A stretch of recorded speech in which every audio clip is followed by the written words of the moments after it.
जय श्री गणेश। मैं हूं पंडित जगदीप।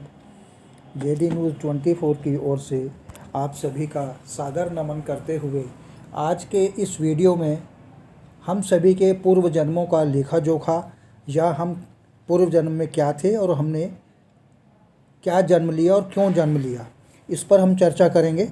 तो आइए इस चर्चा को आगे बढ़ाते हैं। इस वीडियो में पूर्व जन्म के बारे में हम चर्चा करने जा रहे हैं। यदि दशम भाव में कोई ग्रह नहीं है तो दशमेश की स्थिति से हम जान सकते हैं कि जातक का जन्म क्यों हुआ है। लग्न भाव में दशमेश शुभ हो तो ईश्वरीय अनुकंपा से, अशुभ हो तो कर्म भोगने के लिए जातक का जन्म होता है। द्वितीय भाव में कर्मेश शुभ है तो पुण्य फल भोगने के लिए, अशुभ हो तो माँ से बदला लेने के लिए जातक का जन्म होता है। पराक्रम भाव में दशमेश शुभ हो तो पुण्य फल प्राप्त करने के लिए और अशुभ हो तो पापों का फल भोगने के लिए जन्म होता है। चतुर्भाव उत्तम है तो भगवान की आज्ञा से, अशुभ है तो अपूर्ण साधना की पूर्ति के लिए। पंचम भाव में अशुभ है तो परोपकार करने के लिए और यदि अशुभ है तो बदला लेने के लिए पूर्व जन्म होता है। प्राय यह स्थिति पिता के कर्मों से संबंधित है। षष्ठ भाव रोग स्थान पर दशमेश हो तो बदला लेने के लिए, अत्यधिक शुभ हो तो निरोगी व बदला लेने की सक्षम होता है। सप्तम भाव में शुभ स्थिति हो तो पुण्य फल भोगने के लिए और यदि अशुभ हो तो पूर्व जन्म में अकाल मृत्यु से जातक का पुनः जन्म होता है। शत्रु भाव में कर्मेश शुभ हो तो पुण्य जन्म लेने के लिए, अशुभ हो तो पूर्व जन्म में शत्रुओं से बदला लेने के लिए जातक उत्पन्न होता है।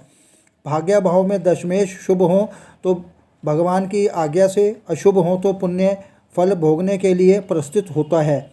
आय भाव में दशमेश शुभ हो तो पुण्य भाव भोगने के हेतु व अशुभ हो तो पुण्य फल का क्षय होने से उत्तम लोक में, मृत्यु लोक में जन्म होता है।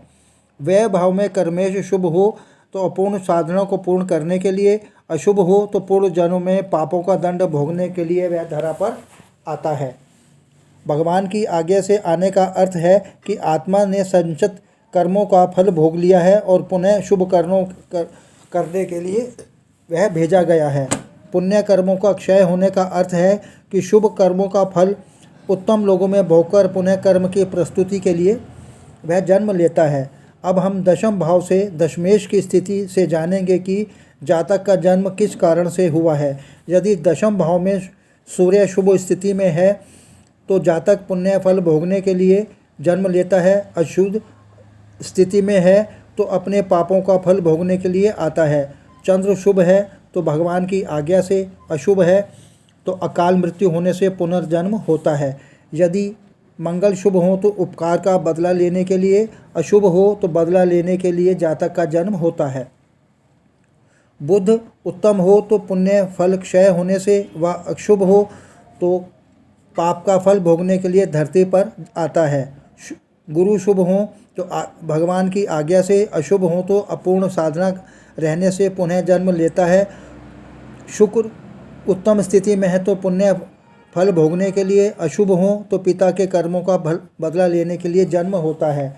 शनि शुभ हो तो प्रत्युपकार में के लिए, अशुभ हो तो अपने कर्मों का फल भोगने के लिए प्रस्तुत होता है। राहु केतु के लिए कुछ विशेष नहीं पढ़ा गया है, पर अपने भावों से कहा जाता है कि यदि ये दशम भाव में शुभ हो तो पूर्व जन्म में प्रभाव से जातक जीवन में संतुष्टि व सुख देते हैं, अशुभ हो तो संघर्ष में जीवन बीतता है। अब हम चर्चा करेंगे कुंडली के अनुसार पूर्व जन्म की स्थिति क्या थी। कुंडली में 4 या इससे अधिक ग्रह उच्च व स्वराशि के हों तो जातक उत्तम योनि से आया होता है। लग्न में चंद्र शुभ हों तो जातक पूर्व जन्म में सद्विवेकी व्यापारी था। लग्न में गुरु हों तो वेद ज्ञानी। लग्न कुंडली में 6, 8 या 12वें भाव में तुला राशि का हो तो पूर्व जन्म में पापरत व भ्रष्ट था। शुक्र भाव में 1 या 7 में हो तो राजा या प्रसिद्ध सेठ या भोगी रहा होगा। 4 या इससे अधिक ग्रह नीच राशि में हो तो पूर्व जन्म में आत्महत्या की होगी। लग्न भाव में बुध हो तो जातक व्यापारी था व विलंब था। आगे प्रभु इच्छा प्रसन्न रहें, स्वस्थ रहें।